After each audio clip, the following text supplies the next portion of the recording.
भगवान पर विश्वास। एक पुरानी सी इमारत थी। वैद्य जी का मकान था। पिछले हिस्से में रहते थे और अगले हिस्से में दवा खाना खोल रखा था।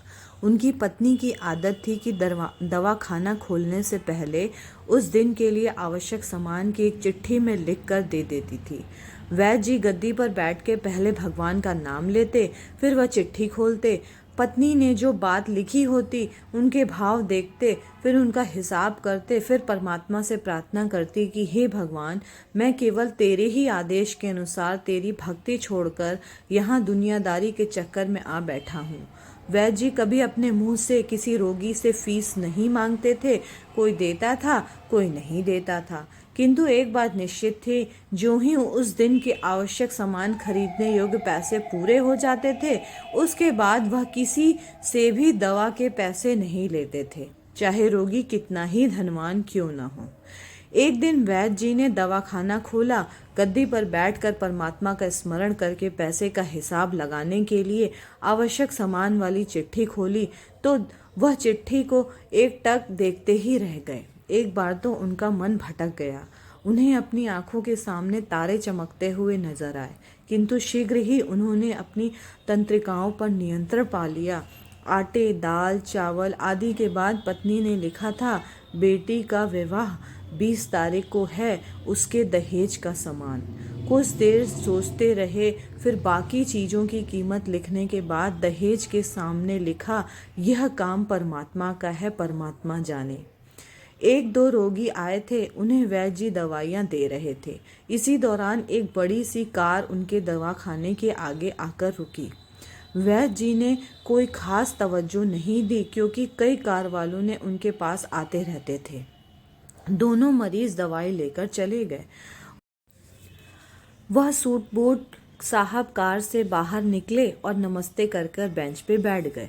वैद्य जी ने कहा, अगर आपको अपने लिए दवा लेनी है तो इधर स्टूल पर आएं, ताकि आपकी नाड़ी देख लूं, और अगर किसी रोगी की दवाई लेकर जाना है तो बीमारी की स्थिति का वर्णन करें।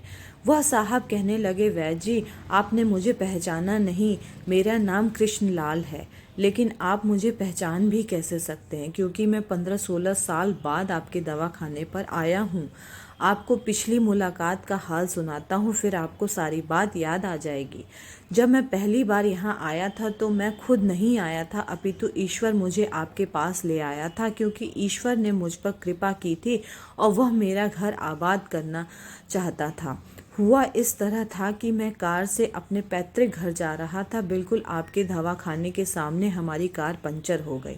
ड्राइवर कार का पहिया उतारकर पंचर लगवाने चला गया। आपने देखा कि गर्मी में मैं कार के पास खड़ा था, तो आप मेरे पास आए और दवाखाने की ओर इशारा किया और कहा कि इधर आकर कुर्सी पर बैठ जाएं।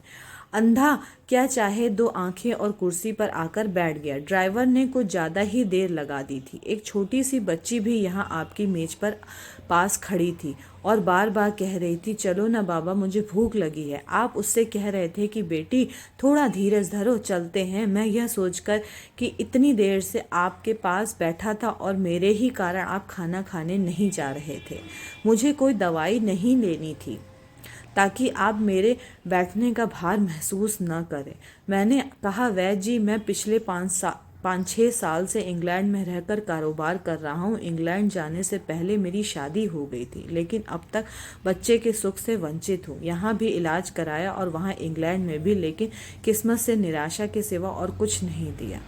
आपने कहा था, मेरे भाई, भगवान से निराश न हो। याद रखो कि उसके कोष में किसी चीज की कोई कमी नहीं है।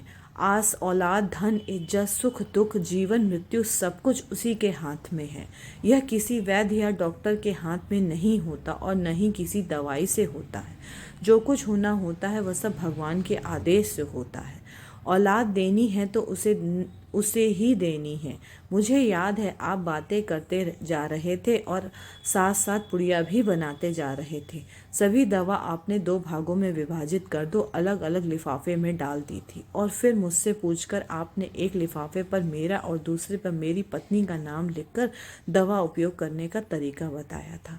मैंने तब बेदली से वह दवाई ले ली थी क्योंकि मैं सिर्फ कुछ पैसे आपको देना चाहता था। लेकिन जब दवा लेने के बाद मैंने पूछे तो आपने कहा था बस ठीक है। मैंने जोर डाला तो आपने कहा आज का खाता बंद हो गया है। मैंने कहा मुझे आपकी बात समझ नहीं आई। इसी दौरान वहाँ एक और आदमी आया। उसने हमारी चर्चा सुनकर मुझे बताया कि खाता बंद होने का मतलब यह है कि आज के घरेलू खर्च के लिए जितनी राशि वैद्य जी ने भगवान से मांगी थी वह ईश्वर ने उन्हें दे दी है। अधिक पैसे वे नहीं ले सकते। मैं कुछ हैरान हुआ और कुछ दिल से लज्जित भी कि मेरे विचार कितने निम्न थे और यह सरलचित वैद्य कितना महान है। मैंने जब घर जाकर पत्नी को औषधि दिखाई और सारी बात बताई तो उसके मुंह से निकला वो इंसान नहीं कोई देवता है और उसकी दी हुई दवा ही हमारे मन की मुराद पूरी करने का कारण बनेगी। आज मेरे घर में 2 फूल खिले हुए हैं। हम दोनों पति पत्नी हर समय आपके लिए प्रार्थना करते रहते हैं। इतने साल तक कारोबार ने फुर्सत ही नहीं दी कि स्वयं आकर आपसे धन्यवाद के 2 शब्द ही कह जाता। इतने वर्षों बाद आज भारत आया हूँ और कार केवल यहीं रुकी है। वैद्य जी हमारा सारा परिवार इंग्लैंड में सेटल हो चुका है। केवल मेरी एक विधवा बहन अपनी बेटी के साथ भारत में ही रहती है। हमारी भांजी की शादी इस महीने की 21 तारीख को होनी है। न जाने क्यों जब जब मैं अपनी भांजी के भात के लिए कोई सामान खरीदता था तो मेरी आंखों से आपकी वह छोटी सी बेटी भी याद आ जाती थी और हर सामान मैं दोहरा खरीद लेता था। मैं आपके विचारों को जानता था। संभवतः आप वह सामान न लें, किंतु मुझे लगता था कि मेरी अपनी सगी भांजी के साथ जो चेहरा मुझे बार बार दिख रहा है वह भी मेरी भांजी ही है। मुझे लगता था कि ईश्वर ने इस भांजी के विवाह में भी मुझे भात भरने की जिम्मेदारी दी है। वैद्य जी की आंखें आश्चर्य से खुली की खुली रह गईं और बहुत धीमी आवाज से बोले, कृष्णलाल जी, आप जो कुछ कर रहे हैं मुझे समझ नहीं आ रहा है कि ईश्वर की यह क्या माया है। आप मेरी श्रीमती के हाथ की लिखी हुई चिट्ठी देखिए। और वैद्य जी की चिट्ठी खोलकर कृष्णलाल जी को पकड़ा दी। वहां उपस्थित सभी यह देखकर हैरान रह गए कि दहेज के सामान के सामने लिखा हुआ था, यह काम परमात्मा का है, परमात्मा जाने।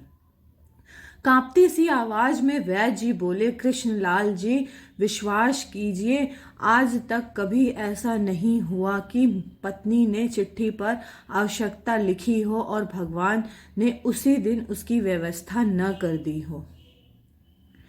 आपकी बातें सुनकर तो लगता है कि भगवान को पता होता है कि किस दिन मेरी श्रीमती क्या लिखने वाली है, अन्यथा आपसे इतने दिन पहले ही सामान खरीदना आरंभ न करवा दिया होता परमात्मा ने। वाह भगवान वाह, तू महान है, तू दयावान है। मैं हैरान हूँ कि वह कैसे अपने रंग दिखाता है। वैद्य जी ने आगे कहा, संभाला है, एक ही पाठ पढ़ा है कि सुबह परमात्मा का आभार करो, शाम को अच्छा दिन गुजरने का आभार करो, खाते समय उसका आभार करो, सोते समय उसका आभार करो। दोस्तों, कैसी लगी आपको कहानी ज़रूर बताइएगा। चैनल को सब्सक्राइब करिएगा। धन्यवाद।